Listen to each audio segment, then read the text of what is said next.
All right, let's get this thing started. Before we do John's route, why don't we all introduce ourselves? Because none of you guys have ever been, Alex, you've been on my channel plenty, but never on a stream. Hi, I'm Alex. Alex Versus Internet, or Toxic Evolutionist. I voice John in like 3 different things. I don't have a life outside Homestuck. That is all. Fucking same though. Do any of us have a life outside Homestuck? I'm trying desperately to. I'm failing horribly. I'm Homercar, also known as Flop in some places. I'm the narrator for Let's Read Snowbound Blood, and I'm also Dismas in Let's Read Vast Error. I'm also Homercar on Twitter as well, at Airverist. And I do writing sometimes under Homercar. Read my Jade fic, please. It's good. And yeah, that's about my portfolio so far. Hi, I'm Ego. I'll be a super secret special someone that comes up later on.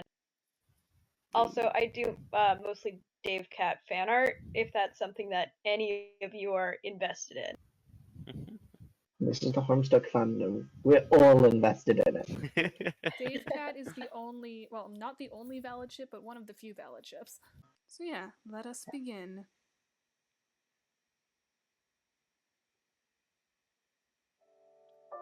You click to the last page of the Homestuck epilogues. You read it. Then you read it again.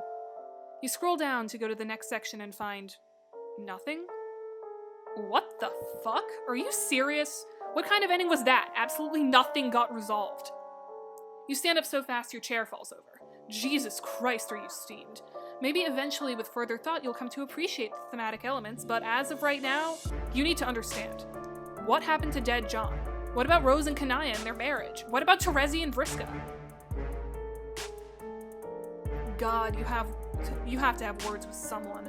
Stomping out of the little computer room, you blink a few times, trying to readjust to the dim parlor after staring at a screen for so long. Doc Scratch? Where's that creepy round motherfucker? You sure got his number now. You are going to find him and force him to tell you the rest of the story. You march confidently down the hall in the direction of a sudden ruckus. Turning the corner, you see two figures. One is definitely Doc Scratch. The other is a dark silhouette in a fashionable hat and coat. While you watch, the latter begins to hit the former with a cane. Oh god damn it, you know what's happening. You know some lore. You need to get out of here before this place goes up in flames. Survive now, yell about unsatisfactory narratives later. With that in mind, you leave behind this ridiculous altercation, trampling a pile of notes and photographs underfoot as you make a run for the fenestrated wall. See ya, suckers! You sail through feet first, bracing for the smell of overturned earth and the sight of the twin Alternian moons. Man, it's gonna be good to see your friends again, especially now that you're armed with all of this canon knowledge. But what surrounds you is not Fozer's corpse field. It's a whole lot of nothing. Are you lost between worlds or something? Wait, no. You see a glimmer in the distance, a bright white light. Swallowing down the urge of panic, you move toward it. The light coalesces into the form of a small, symbolic house. Hey, you recognize this house. You wonder if you can just sort of... Oh! Okay. Well, you did that. A barrage of images hits you, broken, chaotic flashes, too fractured to make sense of. You just stuck your hand into the most powerful item in the whole of this narrative, and your body is not taking it well. Bright, sizzling pain hits the nerve center of your brain and radiates out to your extremities. Wow, you are a moron. You aren't a comic character, you aren't made for this sort of metatextual energy. It hurts, it burns, it unravels you from the inside out, and then everything goes white.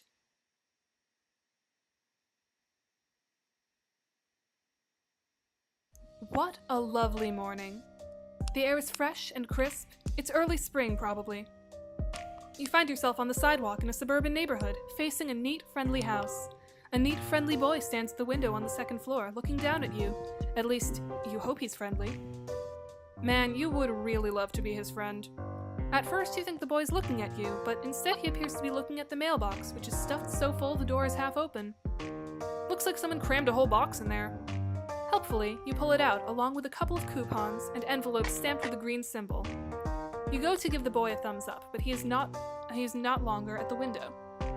Memory prickles at the corners of your awareness. You feel like you've maybe done this before? While you're standing there ruminating, a car pulls up. The driver is wearing a hat and a suit, and is probably the owner of this house and the father of that friendly boy. Oh shit, you're just standing out here with all his mail. He's gonna think you're out here trying to rob the place. And we're gonna play it cool. Not wanting to behave like a complete buffoon and draw attention to yourself, you just hide all the mail stuff behind your back. There's a bunch of envelopes though, and the box is bulky, so it all sorta slithers from your grasp like a bunch of dead snakes. The distinguished man in his flawless suit looks at you from across the yard. You can't see his eyes under the brim of his hat, but you are absolutely sure he is giving you a look of intense fatherly disappointment. A bolt of shame goes through you. Man, this guy is good. He's not even your dad, and you're just losing it under his disapproval.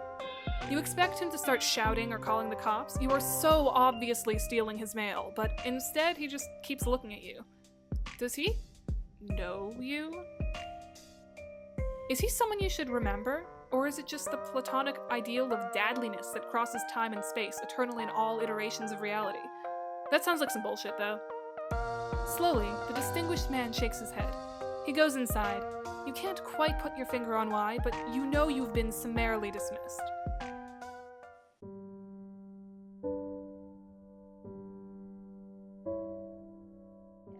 So we're gonna hide the evidence. Quick as you can, you turn around and dump everything into the sewer. Whatever, it was probably all garbage anyway. Who even uses their mailbox nowadays? The friendly and fatherly figure parks his car, climbs out, and tips his hat at you. Then he walks into the house, not sensing a single thing amiss. The perfect crime. Oh, but here comes the boy out the front door. God, you hope he wasn't coming for the mail. A residential boy approaches. Wait a minute, this is not the same boy you saw peeking through the window. It is possibly not a boy at all. It appears to be a mysterious gentleman. You wonder what business this fine, upstanding neighborhood gentleman would have of you. Hey! I saw you standing out here messing with the mailbox. I figured you might be the mailman? Even though you're not wearing a mailman outfit. Oh yeah, that's you. You're definitely the mailman. Your outfit is, it's in the laundry today. You're wearing your mailman hoodie. See this symbol? It's the symbol of, mail. Nothing stops the mail. That's great. I guess it's true after all, but mailmen are completely relentless in their quest to deliver people's mail. You guys are incredible. Speaking of mail, do you know if I got any today? What? No? What red package? You haven't seen anything like that. No bills, junk mail, nothing at all. The mailbox was empty when you looked inside. Well, I didn't say anything about a red package. Should I be expecting one? Come to think of it, it is my birthday, so getting a package in the mail would make sense. And if it's red, that probably means it's from Dave. He loves red, because I guess it's cool? Oh man, I wonder what he got me. Nothing. He got you nothing, you say. Isn't he listening? This Dave fellow probably forgot his birthday due to being a bad friend, and that's why there's no package, red or otherwise. What? Oh, just kidding, you say. You're sure Dave is a great friend who cares about this kid a lot. His present is probably just late, and definitely not slowly sinking in a subterranean river of shit right now. It's not... What? That's a strange thing to say. Are you sure you don't know more about Dave's present than you're telling me? No, you say. Absolutely not. Actually, he should forget what you said about the present being late. He should not be expecting a red package, not now or ever. He should trust you because all mailmen know everything about the mail. Dang. So, nothing else? Huh? You said the box was empty? I don't think I understand. Isn't that how it always is when you deliver mail? I mean, you're the guy who's supposed to put stuff in there. Yes, that's right. You're the mailman, the absolute authority over all mail, which means your word must be accepted without question. When it comes to the mail, he didn't get today. You double-checked and everything. You looked thoroughly through your mailbag for anything with this kid's name on it, and it came up empty. Sorry, dude. You have a mailbag? Where is it? Oh, that old thing? You accidentally dropped it in the sewer before the boy came outside? Oh no, that sucks. All that mail, ruined. Maybe I can help you fish it out? No. You mean, that's fine. Thanks for offering. Fine, young Samaritan. But, the government will handle this. There's, like, insurance and such for sewer-related postal mishaps. Oh, yeah, that makes sense. But what if you missed something in there for me? Like, a game envelope or such? Are you totally sure you didn't miss something? Yes, you are sure. You triple-checked and didn't see his name on anything. Besides, it's really rank down there, very sewery, all the mail has been befouled beyond any hope of salvaging it. Really, it's best not to bother even peeking inside. You're probably right, but... Hey, how do you know my name? What? Oh, god damn it. Huh? Oh, you mean, of course you know his name. Mailmen are like, sort of like Santa Claus. They know the name of all good little boys on their delivery routes. Wait, okay, that sounded creepy. You really regret phrasing it like that? It was so completely unnecessary. You just know a lot of stuff, as an important government official with lots of bureaucratic lists and such. For instance, the name of this young man is... Damn, why do you always paint yourself into corners like this? All you're trying to do is make a new friend, and you somehow manage to bullshit your way through the absolute most challenging version of this conversation possible. Okay, you can do this. This young man's name is... Wow, it could really be anything. He might as well have been given a random-ass name this very day, shortly before you arrived, for all you know. You'll just have to go with your gut and feel it out. A new friendship is on the line. His name is... Wait, no, he's making a bad face. You're on the wrong track. Oh, he's perking up. This is good. Nope, bad face again. It's not Jimmy or, Jilliam.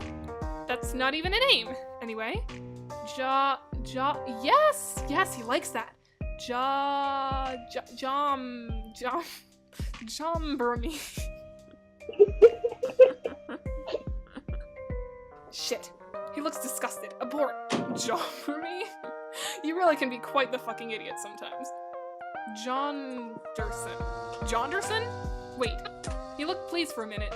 Then it looked like he just sucked on a lemon. Jesus Christ, you are bad at this. You were close there. Jondermilt? Yikes. No. Ah, you got it. It's just John. Of course. You don't know what you were even thinking. Yes, you do. Those were just goofs, you explained to John. Mailmen love goofs. His name is John, you say confidently, as if you had it in the bag all along. Not your non-existent mail bag, which you told him you dropped in the sewer. Your real bag, where the good shit is, such as your incredible ability to guess someone's name in 5 or 6 tries. That's right. Hey, wow. I guess it's true then. Mailmen really do know practically everything. You smile. Finally, it feels like this friendship may be starting to click. It was rocky there for a while, as you had to spin an intricate, nearly flawless web of lies to smooth over the fact that you destroyed his cherished personal property, but you're pretty sure you're in the clear now, and you'll never have to justify yourself to him again. Well, as nice as it is to meet you, Mr. Mailman, to be honest, this just kinda sucks. I've been waiting for a really cool game to arrive in the mail, but it's been a few days already, and now I'm starting to think that it got lost in the mail. It might just never come now, and I'm kinda bummed out about it. I had some hope it would show up on my birthday as, like, a present from nobody, really.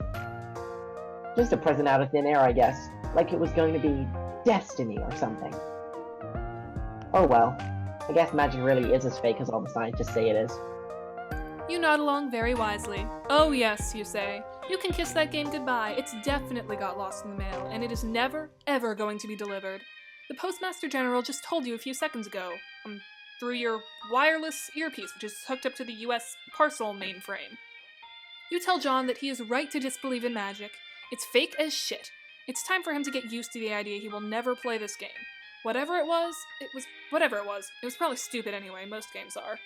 He should try to get used to whatever kind of life he's going to live from now on in the absence of this dumb video game.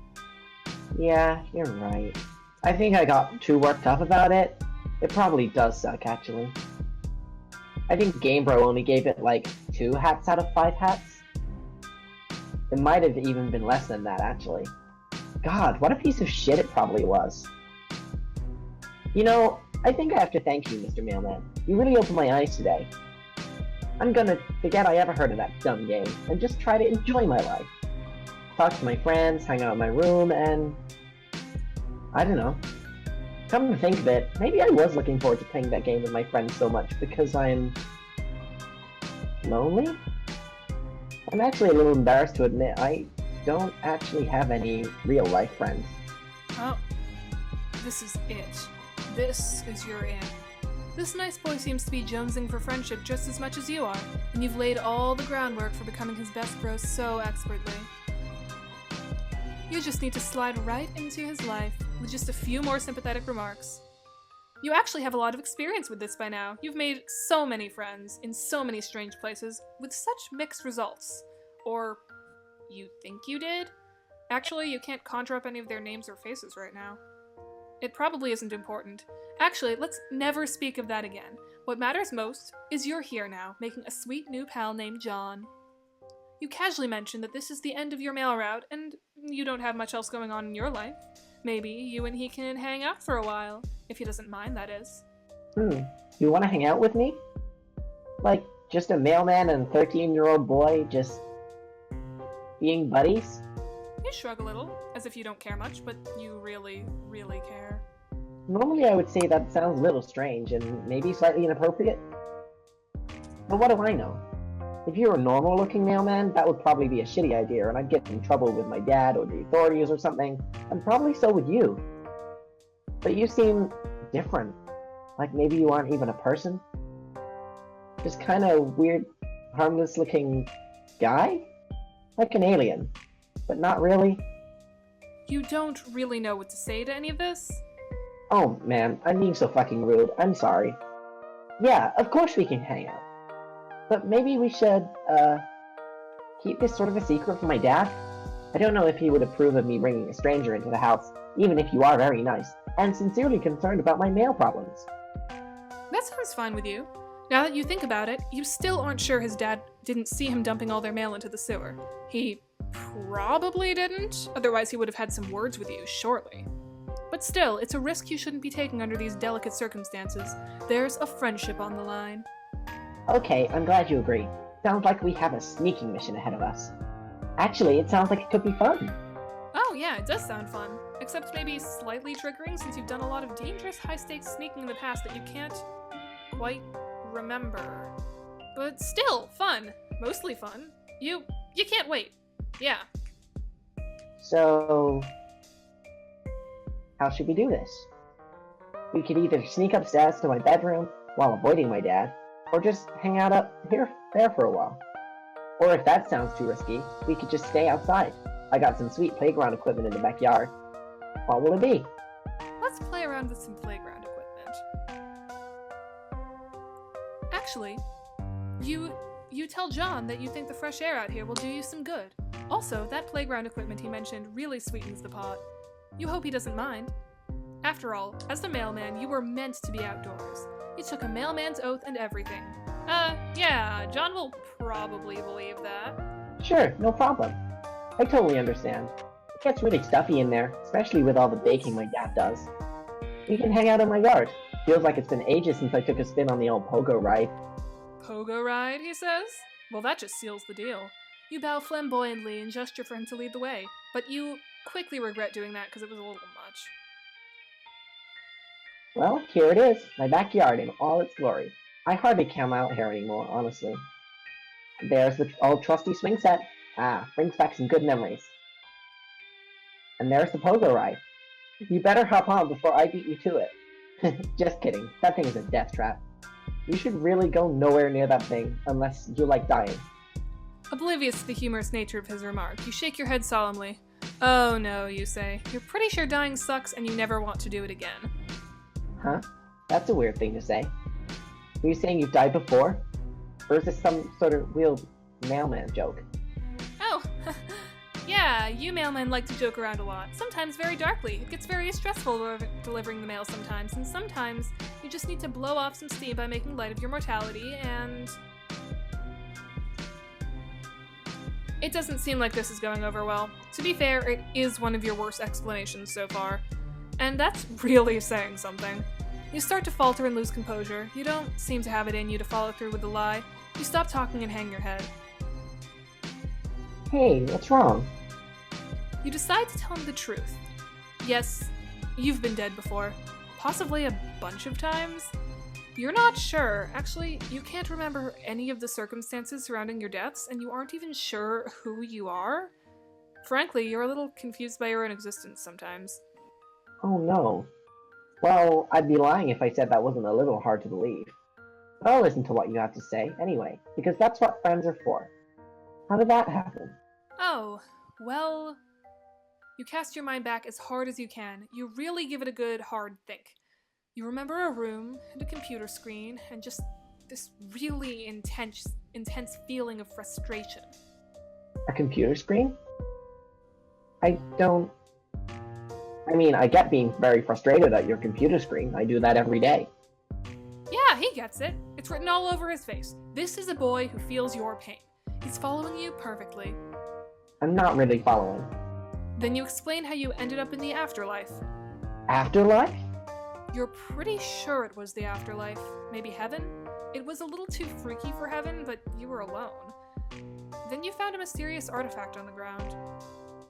You found a mysterious artifact in hell? Yes, it was white and flat and lying on the ground as if it was just waiting for you. Or waiting for someone else maybe, but you found it first by accident? You find it hard to believe that you were destined for any cursed treasure such as this. Perhaps the artifact belonged to Lucifer himself? Lucifer? Wow. Oh, you didn't realize you said the Lucifer thing out loud. Maybe you should consider reeling this in a bit. You're beginning to wonder if you're coming off as a little unhinged here. Except John is clearly transfixed by your story, and looking a little concerned. You guess there's no going back now? You've committed yourself to the truth, as insane as it sounds. So, you saw something weird. It looked like a little house. The obvious thing to do was to stick your hand inside the house, so that's what you did. Then you felt funny and teleported out of hell, and that's how you ended up here, on Earth. Where, you then became a mailman, and decided to have a long and rewarding career of delivering the mail. And then you met John, and now you're basically best friends. The end. This all sounds pretty fucked up. Yes, it does, doesn't it? You're right back to feeling like a crazy person again. He probably doesn't believe you. It seems like you're gonna have to take this even further, or risk eroding the foundation of trust on this blossoming friendship is built on. You mentioned that you're pretty sure the Devil's Treasure gave you magic powers. Magic powers? Like what? You're not sure. You can sort of teleport now. Also, you're pretty sure you can time travel? You haven't tested it out much, you admit. Teleportation and time travel, huh? That's a lot. You can prove it. You say desperately. Suddenly, it feels like this friendship is hanging on by a thread and you'll do anything to preserve it. It's time to bring out the big guns. The revelation to this boy that, contrary to all known scientific wisdom, magic is far from fake. It is real as shit. For instance, you reminded him that you both almost went up to his bedroom but decided not to because the trek across the house was too risky. But what if you could just teleport there? Sounds like a handy trick. I'm still guessing this is all bullshit though, like a prank. That's okay though, I love pranks. But it's no prank. At least, you think. You've never actually tested this power at all? God, you hope you don't end up making a fool of yourself. Everything is riding on this. Hey, what are you... Here goes nothing. Whoa, it worked. Unbelievable. Do you know what this means, Mr. Mailman? You shake your head. It means magic is fucking real! You shrug. You guess it is. You won't admit it, but all you really care about right now is the fact that you've saved the friendship. It should be all smooth sailing from here. Well, it's a pretty good thing I met you, because if you didn't show up, I'm pretty sure that nothing anywhere close to being this incredible would ever have happened to me. You consider that remark for a moment and decide you absolutely agree. You are definitely the best and most exciting thing that will ever happen to this kid. You also said something about time travel?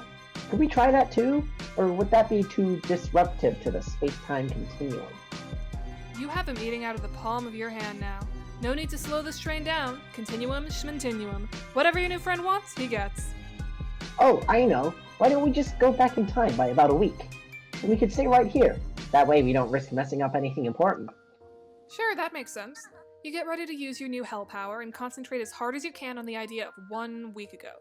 That's probably how it works. Not much changed. Except, wait. The cakes are gone. That must mean it isn't my birthday yet, which means... It worked! This is 1 week ago. Wow. Oh, for fuck's sake. I forgot. Of course there was going to be a past me in the room a week ago. God, I'm such an idiot. This is going to fuck things up, isn't it? What the hell is going on here? Whatever it is, it seems really stupid. You're right, John. It is stupid. Sorry, I wasn't using my head. Don't worry, we'll get out of here. Hey, quick! Let's zap out to the yard so we fuck up space-time as little as possible. Whew! Well, that was dumb. Maybe let's try and avoid abusing your time travel powers from now on. It could really lead to a lot of messy bullshit. You wholeheartedly agree. All you really want to do is make friends, not clown around through space-time. Meanwhile, I guess we're still a week in the past, but now just standing around in my yard doing nothing? This seems pointless. We should probably head back to the present. You nod. It was an interesting experiment, and it brought you a lot of credibility, but it's time to... Wait a minute. Something is wrong. There's a slight buzzing in the air. You can feel it. What's the matter? You tell him you think someone's coming. Quickly, you have to hide. Whoa, okay. You and John dash into a neighbor's yard and hide behind the fence. You peek into the backyard to see what's happening. Suddenly you see it. That energy you were feeling was a whole group of teenagers randomly teleporting into John's backyard? What the fuck? You examine them more closely. They're all dressed in ridiculous, colorful outfits. Is the circus in town? There did seem to be a lot of clowns in John's house. Maybe this house is some kind of globally recognized headquarters for traveling clowns. But they're not really clowns, just teens, wearing strange pajama-looking clothes. 8 of them, to be precise. On closer inspection, one of them seems familiar. The guy in the blue pajamas. You think it's your new friend John? But he seems older. Definitely not a 13-year-old kid like your buddy here. None of them are. They all appear to settle in for a while to talk amongst themselves. The guy in the yellow Speedo gets down to business on the pogo ride, totally oblivious to its dangers.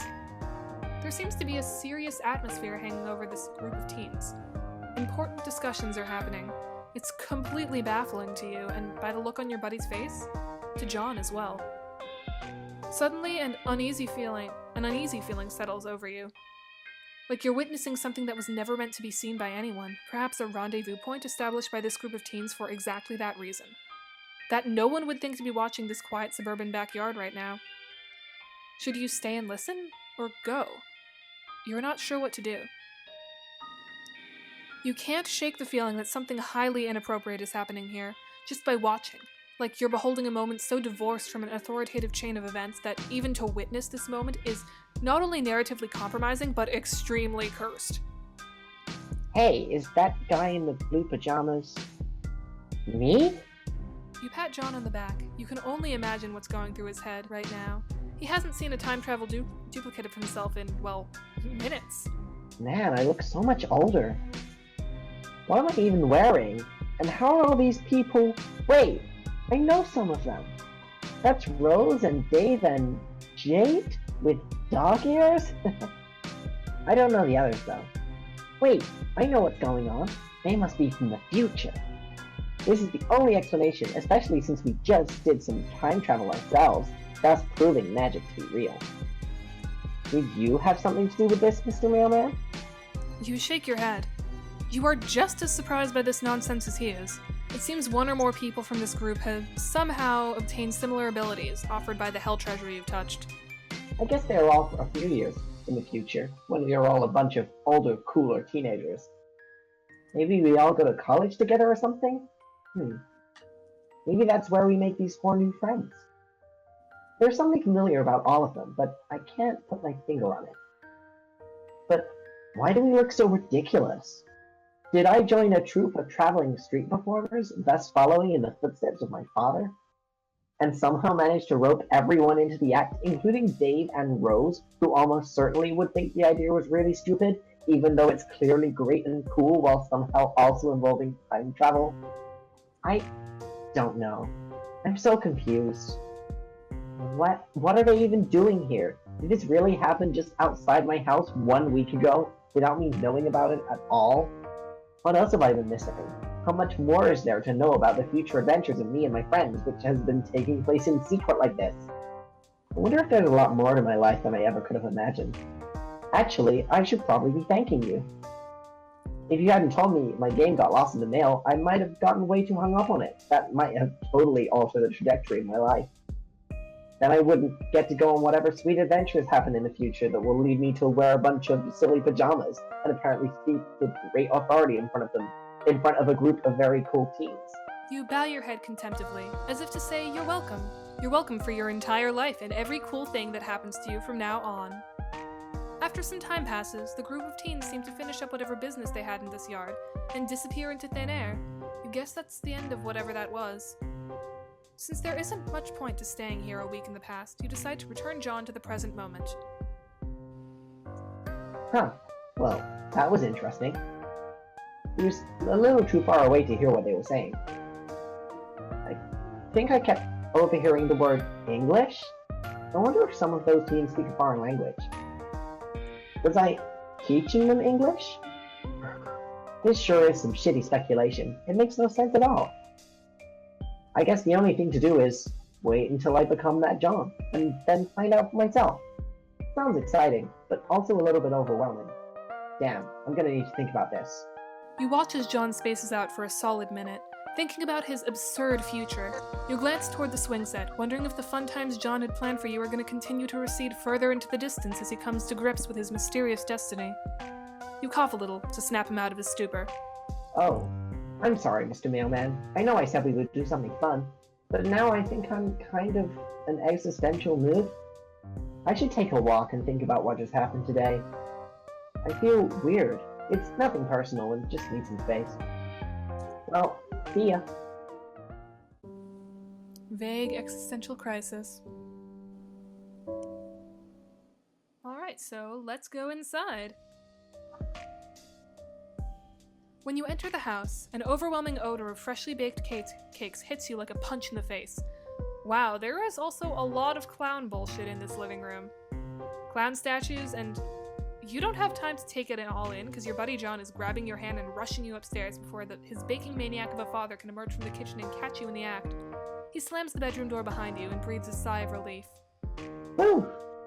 Hard to catch a moment of peace around here, what with all this adoring fatherly doting and round-the-clock cake production.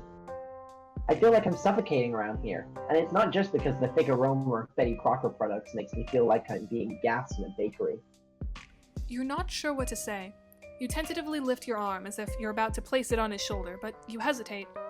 Is this an abusive domestic situation? You don't know if you have enough information to make that judgment yet, but you are concerned. Just joking around. I mean, this baking shit is all a bit much. The clown obsession too, but I love my dad. He's great. Sorry, I didn't mean to give you the wrong impression. That's a relief, you guess. Not that you weren't ready to jump in and be whatever kind of supportive friend this boy needs. Suddenly, you notice a bunch of movie posters on the wall. Oh, wow. These are all really bad? You won't dare to say such a thing to your new friend, though. You immediately begin lavishing praise on all of them, especially that one, which appears to be Mac and Me? Oh, for fuck's sake. When it rains, it pours, you guess. Nevertheless, you insist it is one of humanity's peak cinematic achievements. Mac and Me? You seriously like it? Personally, I think it's a piece of shit. I just have it up there because, well, I don't even know why. Not even I can defend the film. To each his own, I guess. I'm happy to hear you like all the other movies, though. They're all incredible. You have good taste. Except for liking Mac and Me, though. It's complete garbage. Okay, you can admit you got a little overzealous there. Maybe dial it down a notch? You really don't have to try so hard. There is a moment of awkward silence. You hadn't really thought this far ahead, and apparently neither has John. There must be something you can both do to advance this friendship. He's starting to look self-conscious now. Poor, friendless kid doesn't know how to entertain anyone in his home, does he? You can see now that your friendship is needed now more than ever. You have to step up. So, what do you typically like to, huh? Suddenly, something gets John's attention. It's coming from his computer. Oh, hey, can you hang on a second? My buddy Dave is pestering me. John settles behind his desk. Dude, what are you doing? Dave, you'll never guess what I'm doing right now. Are you opening the birthday present I got for you? No. Sorry, Dave, but I think your present got lost in the mail. Unfortunately, I think it might be gone forever. John, what the fuck? Maybe you can just send me another one, whatever it was? Dude, no. The thing I got you is fucking priceless and irreplaceable. If it's lost in the mail, there's literally zero chance you will ever see another one like it ever again in any shape or form. Wow. That sucks. Oh, well, whatever. TBH, it's probably the fate it deserves. Okay. Never mind, just some more ironic trash from your best and coolest bro in the world. Just forget it. If I tell you, you'd probably be sad it's gone, so this is a secret I will take with me to my fucking grave. Do you understand, Egbert? Yeah, that's fair. So what are you really up to? Are you playing that dumb game with Rose yet? What? Oh, no. That got lost in the mail too. It's also gone forever. Holy fucking shit, John. I leave you alone for 2 seconds and everything goes to hell. This is why I can't stop pestering you for even a second. You just lose complete control of your life the moment I turn my back. How do you even know it got lost in the mail? Like, how can that even be formally verified in any way? You haven't even been waiting for it that long. Because the mailman told me so. What?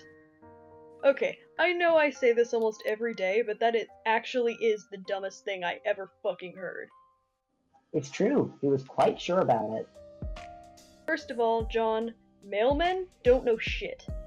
They're just guys who walk around handing out letters and stuff. They have zero knowledge of the greater workings of mail, let alone the specific fate of any given package. Unless there's a tracking number or some shit, but even then the mailman isn't really the guy who deals with that. The only way a mailman would know for sure if some mail got lost is if he was the one who lost it. Or like, deliberately fucking destroyed it. Between the game and my sweet present going missing, something smells goddamn fishy here. John, are you sure the mailman didn't just steal all your shit? Of course I am. I don't know, man. He wasn't even holding anything when I talked to him. Not even a mailbag. My alarm bells are going fucking haywire here. It sounds like this incompetent dipshit just lost all your mail and tried to cover his ass. No. Are you sure he didn't fuck it up somehow? Like, get mailman stank on it, and in a fit of shame and panic, like, buried it? Or dunked it in a smelly hole? Dave, this is insane. You're being so paranoid. Besides, aside from the birthday present, why do you even care? You think the game is stupid and you don't even want to play. Yeah, well, I was lying my ass off to sound cool and aloof. Of course I want to play this game. It's like this whole rad thing we were all gonna do as friends, and now it's ruined. No. You're right. That is a shame. I'm sorry. I don't know. There was just some feeling I had that we needed to play this thing for, like, destiny reasons or some shit. Sorry to blow my cool cover and start sounding like Jade or whatever, but I'm kinda pissed off now. Especially now that I know you won't get your sick bunny. Bunny? Forget I said that. Lol, okay. Anyway, all that aggravating bullshit aside, what were you gonna say? Oh, right. I made a new friend. What? A friend? Bullshit. No, it's true. John, this is so unlike you. You don't have fucking friends. None of us do. We're a bunch of total losers. I know that, but today is a different story. I think I might be branching out a little, socially. Like, turning a corner and becoming a valid and legitimate person, well on his way to adulthood. Ugh. Come on, Dave, why can't you just be happy for me? Fine. So you're hanging out with this person right now? Yes. He's in my room, rummaging around my stuff. He's quite a character. So who is this guy? Please tell me he's not cooler than me. I couldn't handle that. He's not cooler than you. Nobody is, Dave. Oh, thank God. So, tell me about him. Well, You know the mailman I was talking about earlier? Yeah? Well, you see, it's the mailman. Jesus fucking Christ. What? John? No! What's the big deal? Do I even need to explain why a 13-year-old kid shouldn't become buddies with a fucking mailman and hang out with him in his room? Does your dad know about this? Well, no, but I'm trying to avoid him. He's in one of his baking frenzies. You do realize this is the same guy who likely stole your game and my beautiful present, right? He probably sold them in the black market, or worse, he did something fucked up, like flush them down the toilet. You didn't do that! Dave, it would make no sense to do that. You're being crazy. Okay, dude, but you're the one chilling with a random postal worker in your bedroom on your B-day. I'm just looking out for you. What sort of sick fuck would even want to come in your house? How old is this fucking guy anyway? I don't know, he seems to be sort of ageless. What? Dave, that's the thing. He's barely even a person. He's just a friend. I feel like I'm losing my fucking mind. Listen, I don't expect you to understand. He's just a fun, harmless person who appears to have no particular defining qualities whatsoever. What is so crazy about that? Nothing, I guess. I don't even know anymore. Fine. Enjoy your new buddy. It is your B-day after all, so you get to call the shots. So what's next on the agenda? What's he even doing now? Well, it seems he got a little bored while I've been talking to you, and he has spread most of my belongings across my bedroom floor to examine everything. And now he's just messing with stuff, like my magic stuff. It's pretty cute. I like this guy. John, I'm gonna run something by you. I hope I don't blow your mind or anything, but what if this guy isn't even a mailman? What? Dave, no, I refuse to accept that. Okay then, genius, tell me this. What is he wearing? You You said he has no defining qualities. Well, clothes are defining qualities. So what are they? Okay, he isn't wearing anything but a sweatshirt, but I didn't want to mention that because I knew how it would sound. I see. So, no mail uniform, no mail bag, no like fucking mailman hat, just nothing. Yes. But that's not weird or anything. I told you, he's like a pet? Shit, that's probably condescending. You know what I mean. Part generic person-y type guy and part like just a fun, friendly sort of humanoid creature. I'm really not explaining this well. The point is, he said he's a mailman, and I believe him because he's my new friend. End of story. Okay, he's the fucking mailman. I don't even care if you think he's fine. Then, okay, whatever. So, like, cool? Guess we have a new friend? Do I get to meet the mailman sometime or what? That's a good question. I hope so. I wouldn't be surprised if he found his way over to you. I can't put my finger on it, but something tells me he's a well-traveled fellow. You really think he's gonna come travel his ass 2,000 miles over here to come visit me? You never know. Mailmen do get around, after all. Shit, that checks out actually. Okay, I'm getting kind of excited now. Yeah, that's what I like to hear. I should probably get going. He's really going at it over there with all my bedroom crap. I don't want to be a rude host. Alright, I'm gonna leave you boys to it. Happy birthday, dude. Thanks, Dave. Victory. Oh, hell the fuck yeah.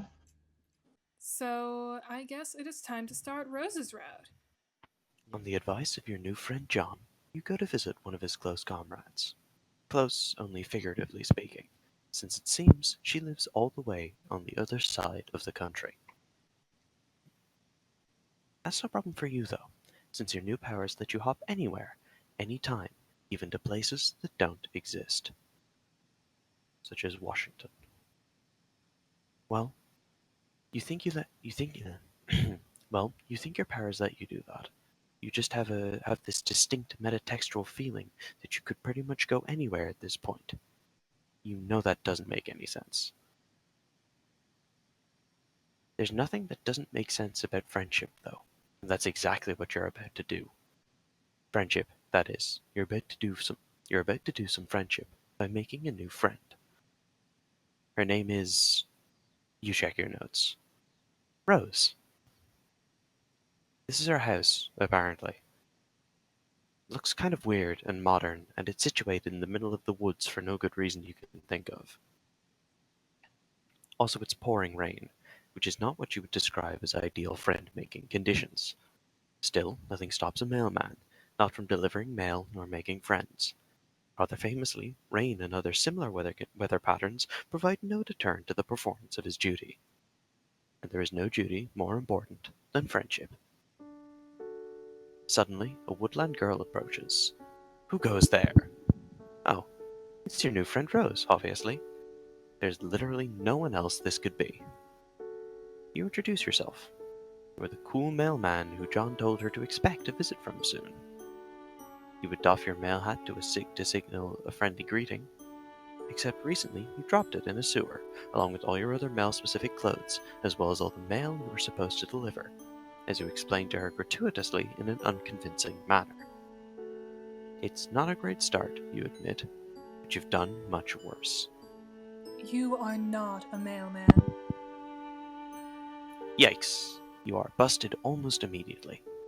You briefly consider whether you should double down on the lie and try to say something mailman-like, or whether the right call is to come clean, since she's clearly too smart for this amateur bullshit. But it's taking a few seconds too long for you to decide, which looks guilty as hell. That's it, the jig is up. You slouch in defeat. You ask her if she would please consider not telling John. Your heart couldn't take it if you found out your entire friendship was based on a lie. You want me to keep a secret from one of my best friends to protect the feelings of a random buffoon who I've never met, and arbitrarily showed up to my house in the remote wilderness like a creep? Man, I guess today's the day you get owned by teens. She is totally right. What are you doing just wandering up to her house without even calling first? It's just totally disrespectful of her time. No need to self-flagellate. It was a simple suggestion to more critically examine your motivations and actions in the future. No, she's right. You're going. You zap away, aiming for a spot a half-mile away into the woods, where you can become properly soaked and miserable. But instead of trees, you find yourself standing in front of a bank of computers. Shit, you misfired. Wait, you remember seeing a big structure off in the distance when you were in front of Rose's house. You figured it was just some sort of office building, but this looks more like a factory, or a secret research lab. The computer show coordinates on a screen that don't mean anything to you. The countdown clock is frozen on 4:13. All of this is the trappings of a tableau someone set up for you to see. Turning away from the screens, you wander down a long line of gleaming science fiction equipment. It reminds you of pictures of old computers from the 1950s, the ones that took up entire rooms. You bet you could go back and visit some of those if you zapped hard enough. You wander through a whole maze of halls and wide, echoing rooms that aren't pictured because our art budget is only so big. But take it as a certainty that they're all very mysterious. Eventually, you circle back to that strange bank of screens. Nervously, you hit a few keys, tap a few fingers against the readouts. Nothing. It's all locked down. You think that if you could only get those screens to unlock, you could unravel the secrets to life, the universe, and everything. Or maybe it's your memories you're trying to unlock. Maybe then you'll understand the seething waters of this endless ocean of time and space intertwining in the... Meow. Meow? Meow. You turn around, expecting a cat, and you do get a cat. A very adorable black kitten, tiny and soft, with far more eyes than a cat should have. Aww. But this cat isn't the only thing here. A woman in a sleek white lab coat and sensible heels holds the cat, pinning you to the spot with her gaze. Or at least you assume she is. Her hair is in her eyes and the light is behind her, so all you can see of her face are her painted lips. Sorry, ma'am. You absolutely didn't mean to trespass in her secret science lab, and you actually aren't even lying. You really did just fuck up this time. The lady puts the cat down slowly, where it rolls on its back and bats a paw playfully in the air. Aw, cats are great. Even mutant cats. Maybe especially mutant cats? This little guy should have a name. Do you think you'll name them Cryptid McWhiskers? Yeah, Cryptid McWhiskers is a good name. A great name. In fact, you can't imagine anyone ever naming this cat anything else. You hold out a hand to Cryptid McWhiskers and wriggle your fingers. It rolls back onto its feet and saunters over to you. It is as soft and fluffy as it looks, and its 4 eyes blink up at you with utter trust. At least this kitty will be your friend. The ominous clack of heels in cement reminds you that you and Cryptid McWhiskers are not alone. While you were busy with the cat, the very intimidating and well-equipped lady has walked over to the bank of screens. She presses a button, and it must have some sort of fingerprint recognition or retinal scanning, or maybe she's just better at these things than you are, because it works for her. On the floor, a few feet from you is a brown grey protrusion. A platform on the floor. You saw it earlier, but you had no idea what it was for, so you just ignored it. What you don't understand can't hurt you. Right? You think that's probably right. The intimidating lady presses a button on the screen, mouth turning up at the corners. A flash and a pop, like the pressure in the room changes. You feel it in your eardrums. A pumpkin appears on the brown-grey platform. Fuck. You aren't really sure what she's trying to say here. Making a pumpkin appear out of thin air is impressive, but it probably would have been more so if you hadn't been popping in and out of existence all day. It's gonna take more than a pumpkin to impress you. Pumpkin. What pumpkin? The lady shakes her head and hits another button. The pumpkin vanishes, and in its place is a tiger. Yes, you heard that right. A whole-ass tiger. Orange and black, big teeth and big paws. For a second, the two of you just look at each other. Honestly, the tiger might be more shocked than you are. Kinda sucks to think about. One second you're just chilling on the savannah, mauling antelopes and drinking at the watering hole. And the next you're in a secret lab in upstate New York, staring down a very unappetizing-looking protagonist. Apparently, you are appetizing enough for it to want to get a taste, though, because it looks from you to Cryptid McWhiskers and back again. Then it charges. You try to book it out of here. The lady in the lab coat looms up in front of you. She's saying something you strain to hear. You strain to hear her. The tiger is right behind you. The lady or the tiger? At the last moment, you remember you have magic powers, and you choose the third option. Teleporting the fuck out of here. No, not again. You just zapped into yet another unknown building. Although from the view out the window, you think you might be in Rose's house. Also the fact that Rose turns the corner in the hallway and stops short, still in her rain gear. Her eyes are wide. You wave awkwardly. That snaps her out of it. She stands up straight, sliding easily from shock to superiority. So you thought you'd just let yourself in. After wasting my time mumbling about the mail, a gaudy display of manipulative self-reclamation, and then popping out of existence to leave me asking myself if I'd finally lost my mind. You hadn't meant to do any of that, especially not that last part. She isn't losing her mind, unless both of you were losing your minds together. Rose looks you over. Finally, she seems to decide that you are real. Your predilections toward mailman mimicry weren't all that John told me about. Oh? He also said that you had certain powers. Powers of teleportation and time travel. I told him he must be mistaken, since it's a well-known and accepted fact that magic, although a popular and highly engaging subject of fiction, is fake as hell. Oh, your zappy powers? No, those are totally real and not fake at all. real in a different way than you being a mailman is real, since that is actually made up. She's still got her umbrella open. Hey, doesn't she know that's bad luck? Luck is also fake as hell. You say you can do magic? Prove it. But she just saw you vanish out in her front yard.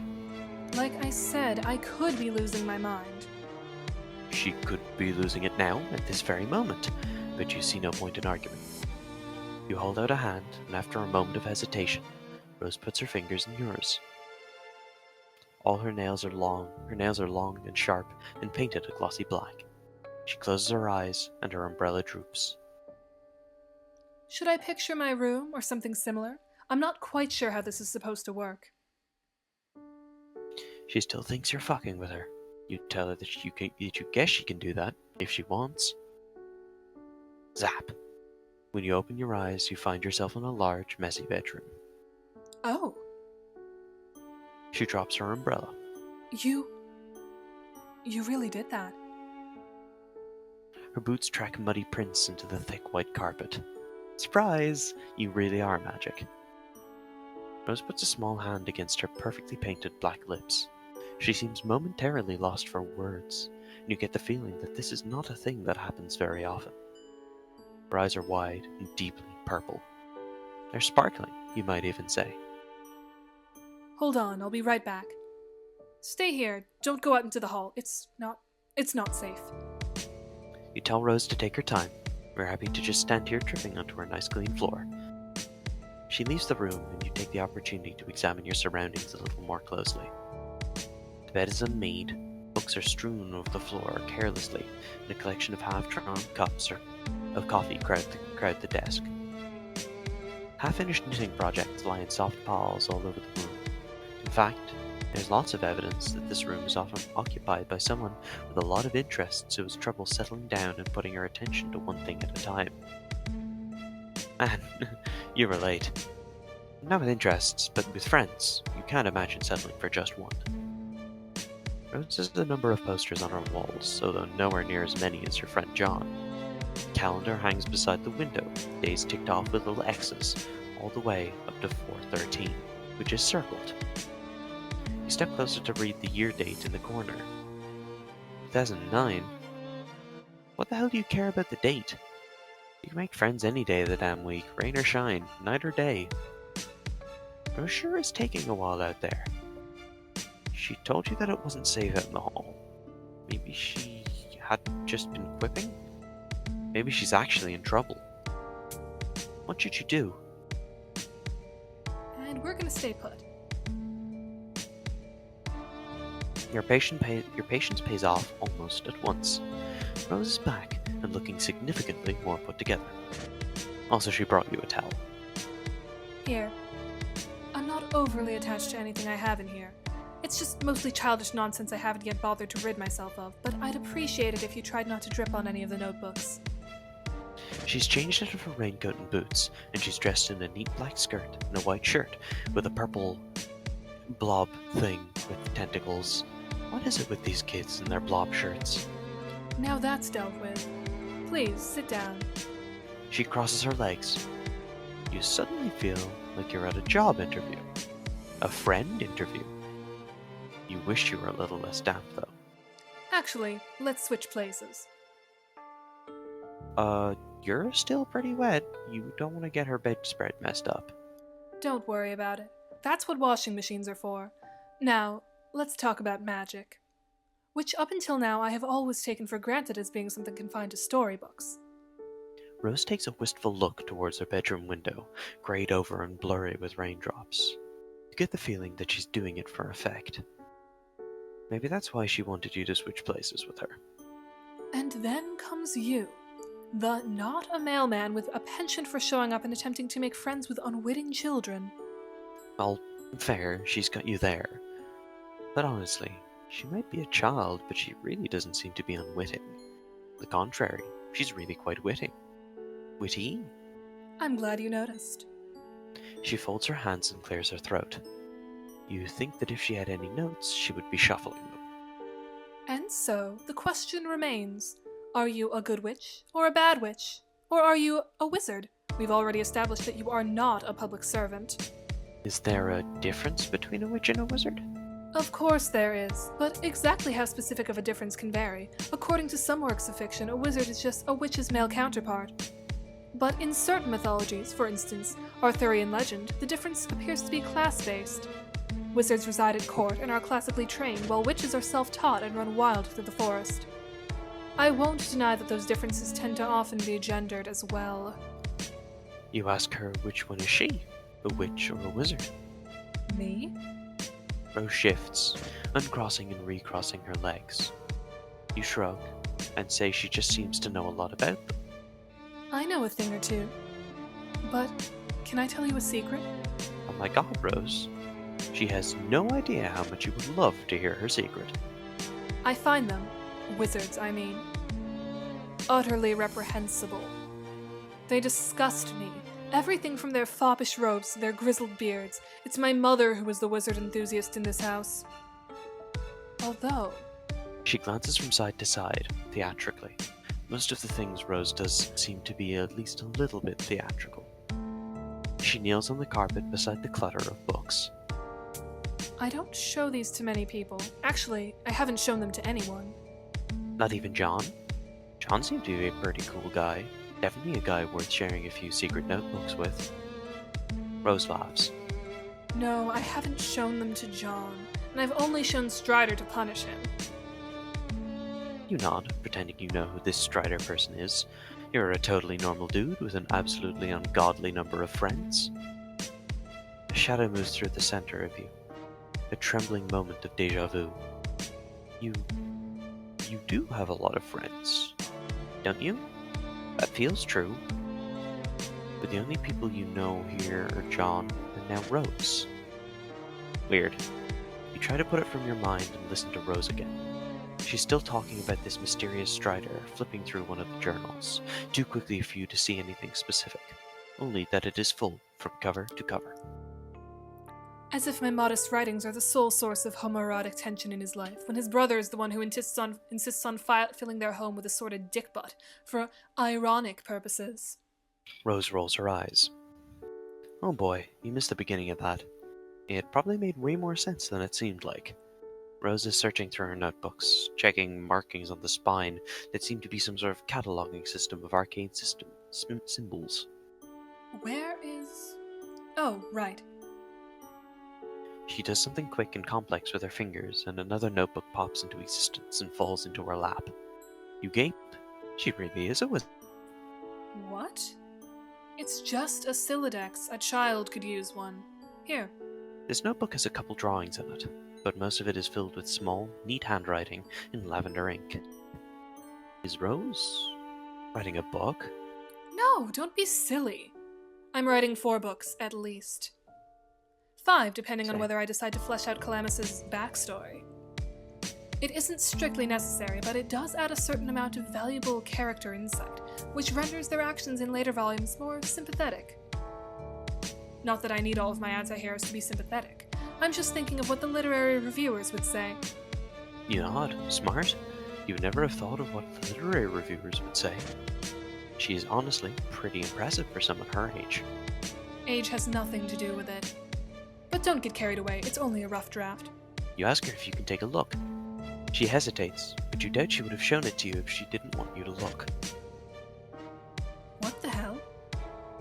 If you can't trust the strange spherical imprint you met outside in the rain, who can you trust? Right? Your thoughts exactly. Rose hands you the notebook and you open it at random, letting fate guide your hands.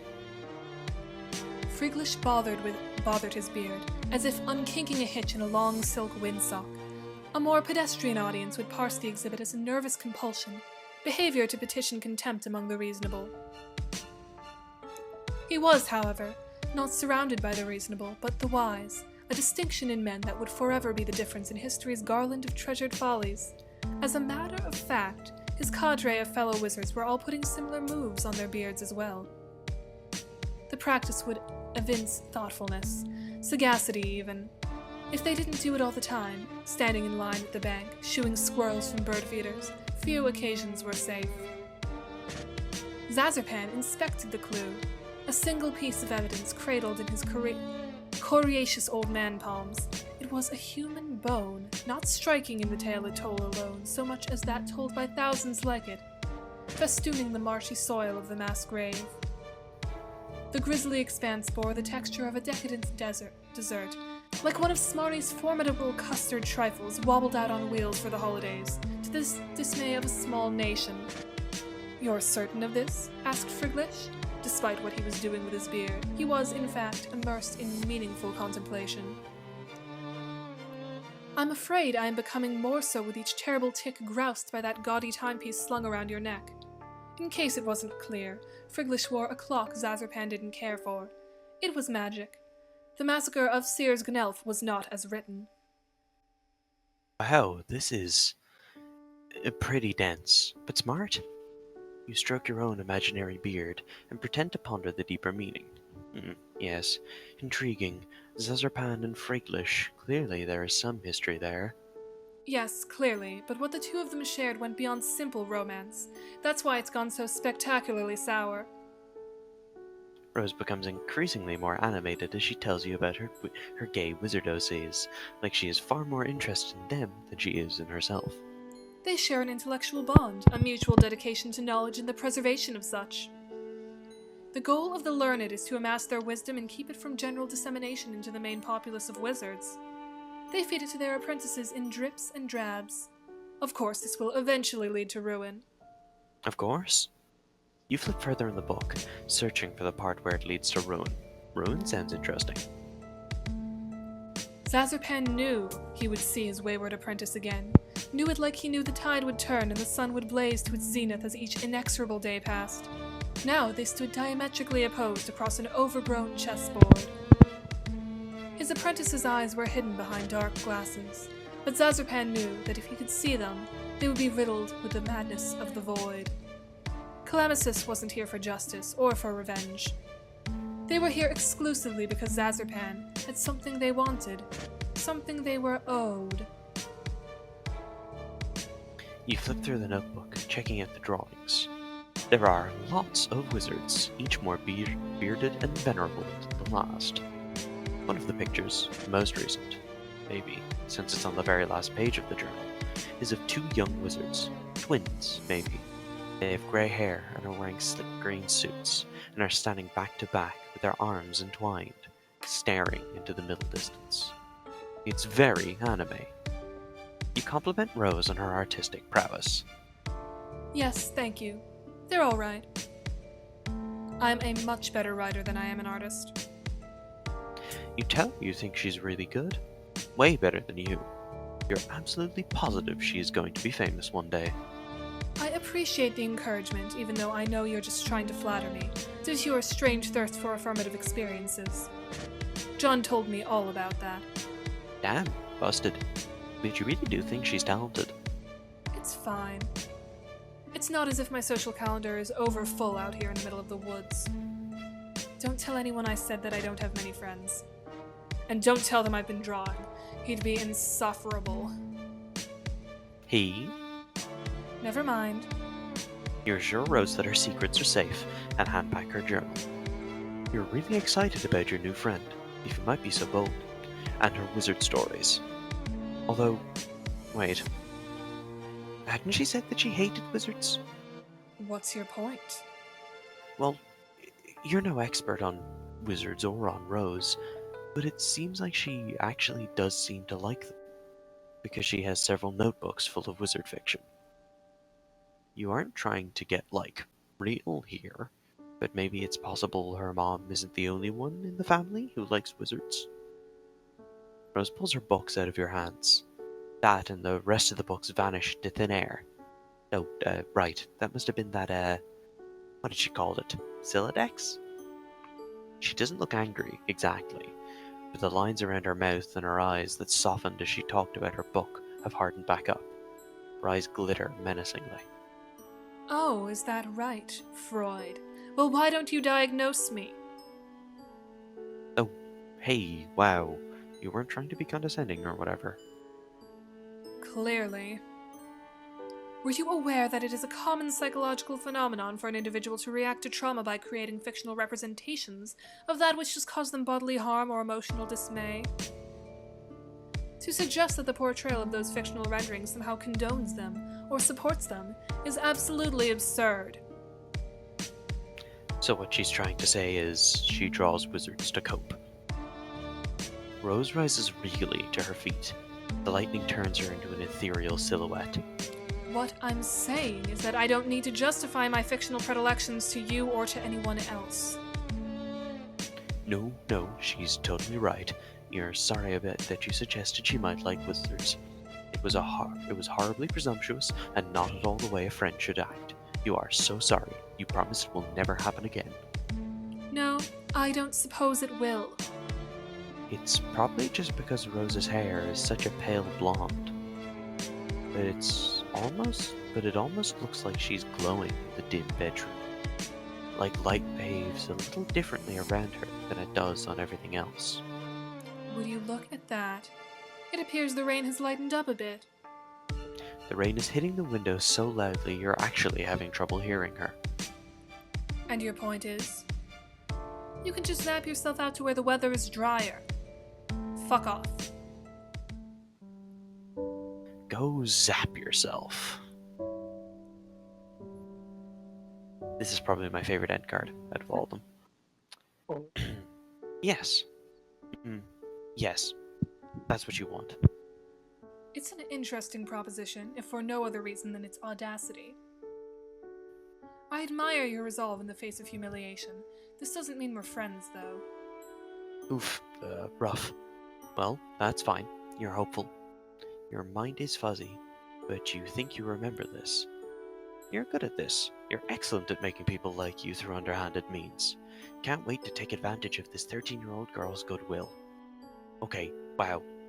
Not like that. Let's not be fucking weird. In fact, let that be the last creepy thought you have for comical purposes. Escalate jokes only. Let's all get our brains out of the gutter. Rose raises a thin brow. There's something unsettling about her deep violet eyes. You're pretty sure most humans don't have eyes like that. What the fuck do you know? You're a stranger around these parts. Wait, aren't you a human too? Whatever, it's not a big deal. When there are friends to be made. Or something. Do you want to come inside? Unless I'm interrupting your internal monologue, of course. Far be it from me to ever cut short any sort of navel-gazing sidebar. It's just ever so slightly wet out here. You would absolutely love that, if it's not too much trouble, of course. You wouldn't want to put Rose out.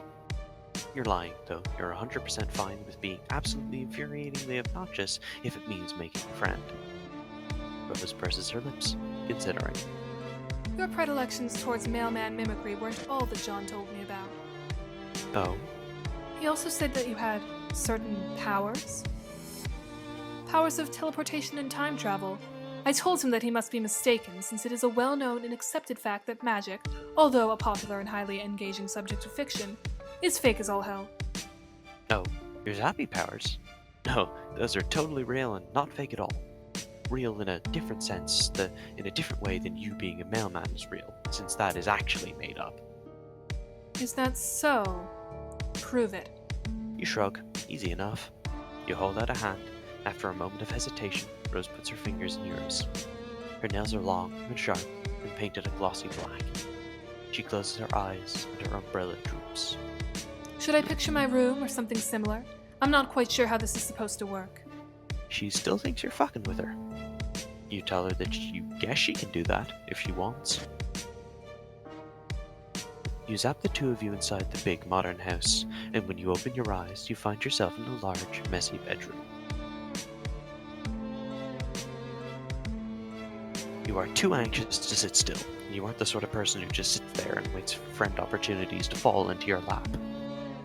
Better to run headlong into danger, or as much danger as a minimalist upper-middle-class house in the middle of the woods can offer. Rosa told you that it isn't safe. You creep out into the hallway, where a bunch of things happen more or less simultaneously. A deluge of quick-time events that you had no idea were coming. Lightning flashes in a perfect jagged line across the tall window at the end of the hall, followed immediately by a crash of thunder so loud you think the house might be falling down. Abruptly, all the lights go out. Another flash of lightning, and for a vertiginous moment you see a long, thin figure superimposed against the window. You freak the fuck out, jumping about a foot in the air and yowling like a cat. A small hand lands on your shoulder, and you jump again. Calm down, it's just me. Rose speaks in a normal tone of voice, but it's jarring. The house is echoey and cavernous, and there's just something about a dark house on a stormy evening that makes you want to whisper. I told you to stay put for a reason. It's too early for my mother to be sauced enough not to notice random strangers in her house, and I don't want to go through the tedious process of explaining who you are. You have a perfectly understandable reason for why you left, and that reason is that you were lonely. Rose snorts. Cold. You mean you were cold? Well, you are soaking wet. Follow me. She grabs you by the wrist and tows you down the hall. You wonder if you should warn her about the strange wraith-like creature you saw by the window. But you don't want to freak her out. Although her mom might be at risk too. Whatever, moms are tough. She'll be fine. This probably isn't the first time she's gone toe-to-toe with a weird Slenderman. This house looks haunted as shit. Rose brings you to a dark laundry room and motions for you to take off your hoodie, which you do gladly, because it is soaking wet. That's interesting. Hmm? The design on the front. Does it mean anything? Oh yeah, it is kind of cool. A blue line that zigzags on one end like lightning. Looking at it makes you feel unsettled. You realize Rose is still waiting for a response, so you just hand her the hoodie and tell her no. You're pretty sure it's just an abstract sign. You stand there while she tosses the sweatshirt in the dryer, feeling the alarming currents of memory in your bloodstream. You're sure there must be something you forgot to do. You continue to feel weird as Rose hits the dryer button, and nothing happens. Fuck. She hits the button a few more times, as if that will make a bit of difference when the power is out. She presses her thumb and forefinger to the bridge of her nose. Well, you aren't going to fit into anything of mine. She leads you down more long, dark hallways. Man, this house is unreasonably huge. You ask Rose if a lot of people live here. No, it's just me, my mother, and a horde of liquids not soluble in water. Here, try not to drip on the carpet. You aren't sure how you're supposed to manage that, but okay. The room is large and dark when Rose parts the curtains, and a flash of lightning illuminates a four-poster bed, a long counter, and a shelf covered head to foot in bottles. Rose vanishes through another door, leaving you to peruse. This is all liquor. Shit, this is a lot of booze. Here, I'm not sure what you would want to wear, but this should work until the power comes back on and we can dry your clothes. Rose hands you a long silk robe. She won't miss this. I don't think she's ever even worn it. She has this whole closet full of fantastic clothes that she never puts on. You take the robe and go into the large master bathroom. It's kind of a mess. The tub looks like it hasn't been cleaned in a long time. The robe gives you the same knotted feeling of familiarity that looking at your hoodie did. But you put it on anyway. It's a relief to get out of your wet clothes. You hang them carefully on the shower rod. When you head back into the bedroom, you find Rose standing in front of the wall of liquor. She's holding a bottle of Grey Goose and squinting at the label like she's trying to read the nutritional facts. I've often wondered what exactly the merits of consuming this are. It tastes quite literally like burning. She opens the bottle before you can protest that she is in by no means the legal drinking age in wherever the fuck you are. She puts the bottle to her mouth and takes a sip. She splutters. Blah. It's terrible. You could have told her that. Straight vodka isn't for the uninitiated, even fancy vodka. You take the bottle from her.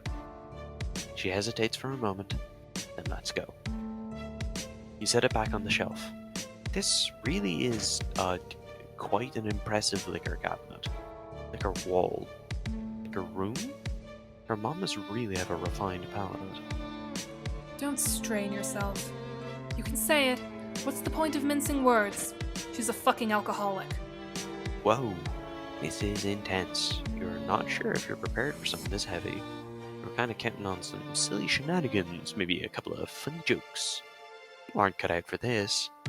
You get the feeling that at some point you might have been cut out. At some point you might have been cut out for this. You might have been the sort of person your friends, or potential friends, could count on. In fact, you know on some level that this is true. But whenever you try to nail down any sort of specifics, you find a gaping lacuna in your experiences. It's all just white noise. Rose's shoulders slump as she stands surveying her mother's bottles. She doesn't even have the decency to hide her distasteful habits. Who needs an entire wall of liquor bottles? She doesn't have people over. She doesn't have any friends. This is all just for me. Just more of her passive-aggressive act as a femme fatale 1950s housewife with a death wish. It's just like the wizards. Wizards? Don't worry about it. You know how long it's been since I've had a home-cooked meal? And I'm not saying I require or even deserve a lovingly crafted culinary masterpiece every time I sit down to eat. That's going a bit far. I know John complains about being plagued by fatherly concern every chance he gets.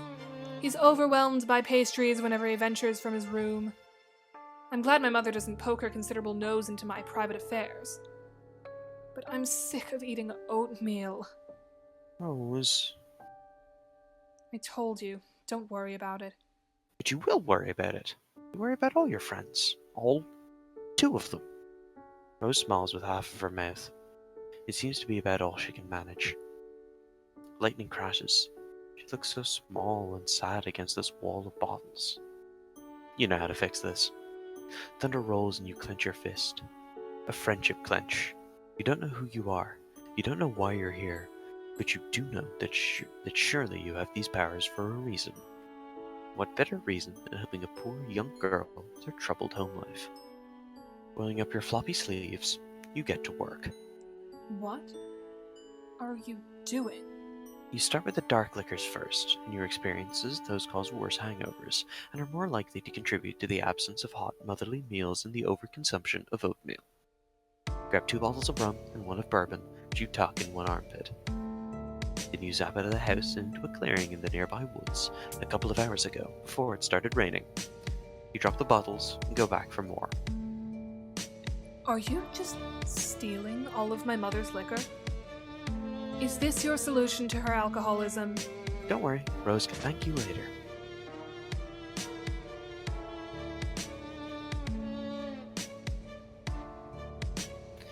You go for the tequila next, then the vodka. Then you get sick of this organized approach and just start grabbing whatever the fuck and dumping it in the past. Rose watches you do this for a while.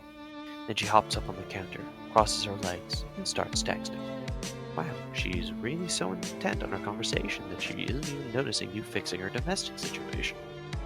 She keeps giving you little fleeting looks, and you're pretty sure she must be talking about you. You should just let her talk. It isn't right to try and invade your friend's privacy. You attempt to resist the temptation, but you fail that immediately. Not even an overused meme can save you. You sat behind her onto the counter where you can spy on her private correspondence. I don't know anything about them. I'm sorry. Sigh. And here was me trying to take advantage of your uncanny ability to make guesses verging on prognostication. I'm recently considering a reevaluation on magic. You don't know who this person is. Maybe you should just... You go back in time a couple of minutes to when Rose started her conversation. Your past self is busily zapping back and forth carrying liquor bottles. You hunker down so you don't see yourself and cause a paradox or whatever the fuck. Out of a morbid curiosity to shine a light on my future, I come with metaphorical hat in hand to ask you to consult your dream clouds. Do you happen to know anything about a strange cardboard cutout creature masquerading as a mailman? Are you sleeping? Sorry, I had to scold Beck because he's been acting really weird all of a sudden. Anyway, is this the same mailman that John was talking about? The fake one who hung out with him? That's the one. They are currently emptying my mother's liquor cabinet in an attempt to prevent her from overindulging herself. Oh, are they drinking it? No, I think they're just dropping it into the woods with their magic powers. Oh, Do they know that she could just go out and buy more liquor? That's something you can do where you live, right? Yes. Well, not exactly where we live. I think the nearest boozery is a good 20-minute drive. I'm not actually entirely sure where my mother got it all. We don't own a car, as far as I know. Sometimes it seems like she has the ability to just make things appear. I don't know anything about them. I'm sorry.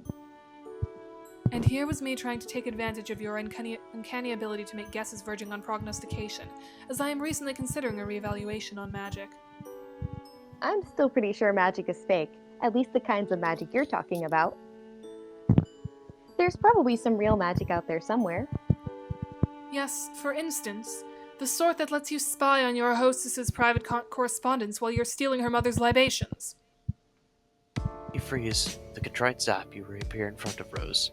She sets her phone down, props her chin up on a delicate fist. Sorry, you honestly don't know what got into you. You just couldn't resist using your powers for evil. Haven't you heard that with great power comes great responsibility? Rose is right. She's totally right. You've only had this power for like a day, so you still aren't used to the idea of being able to zap all over the narrative. Clearly, you did not appreciate the implications. Zapping all over the narrative does sound potentially stressful. Oh, you bet. You're incredibly stressed right now. Rose laughs. You apologized to her for stealing all her mom's drinks. I was kind of overzealous of you. No, actually, I thought it was hilarious. I've never really been one for pranks. That's always fallen in more John's wheelhouse, but there's nothing wrong in occasionally stepping outside of one's comfort zone. Let's do the vodka next. The two of you working together gets the place cleared out pretty quickly. You zap Rose along with you to the bright clearing in the field, and for a moment she just stands in a sunbeam, blinking up at the cloudless sky. Her expression says she still might not be totally convinced any of this is happening. When all the liquor has been transferred from the bedroom to the woods in a big glittering dragon's hoard of booze, you and Rose fall down next to it in a messy heap. Well, you fall down into a messy heap. Rose lowers herself daintily, sitting more on her knees than her butt, probably to keep her skirt from getting dirty. Get the idea that even though she lives in the middle of nowhere, she doesn't spend a ton of time outside. You tell her again that you're sorry you spied on our correspondence with her green friend, Gigi. Also, you hope she isn't going to get in trouble with her mom. I'm not unduly concerned. I'll tell her where it all is in a couple days, although by that time I'm sure at least a good third of it will be water damaged. I'm sure this will have fantastic implications for our relationship and not at all exacerbate the emotional problems underlying her addiction. You laugh awkwardly. Well, now you kind of just feel like an asshole.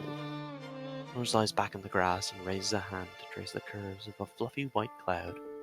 She closes her eyes. Perhaps it's just projection on my part or wishful thinking, but ever since I met you, I feel like something has changed. Or rather, something has failed to change, if that makes any sense. It's probably nothing. Her eyes flicker back open, endlessly purple, fixed on the sky like she can see something beyond it. And once again you feel there's something really crucial that you forgot. But at least you made a new friend. And even if you don't think Rose's brand would ever allow her to call you as such, you're lying in a sunny clearing next to a pile of alcohol, and honestly, it doesn't get much friendlier than that. Victory! Oh, hell yeah. But yeah, thank you all so much for watching, and we will see you all next time.